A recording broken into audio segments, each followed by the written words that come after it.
when I took this job, I joked that I was going to ban the use of the word headroom at the IFS. And obviously you can't because it's become such a big thing in the public debate. But who knows what headroom? I mean, we know what headroom is, but who out there really understands what headroom is? Nobody really. It's just this word that gets batted around. But what it means is the amount by which the government is meeting its most binding target under the latest OBR forecast. So if it's meeting it with 10 billion to spare, they've got 10 billion of headroom. And that headroom is almost the latest version of this. We used to call this a war chest. So I think headroom is better than war chest, but I could be persuaded otherwise.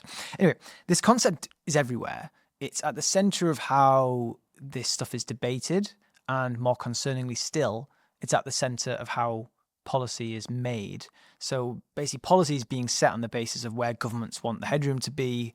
We've been bumping up very close against these rules, so operating with minimal amounts of headroom. Forecasts move around because the world is uncertain, Donald Trump is unpredictable, new data comes in all the time, the world moves on, interest rates move, the inflation forecast surprises us, all this stuff.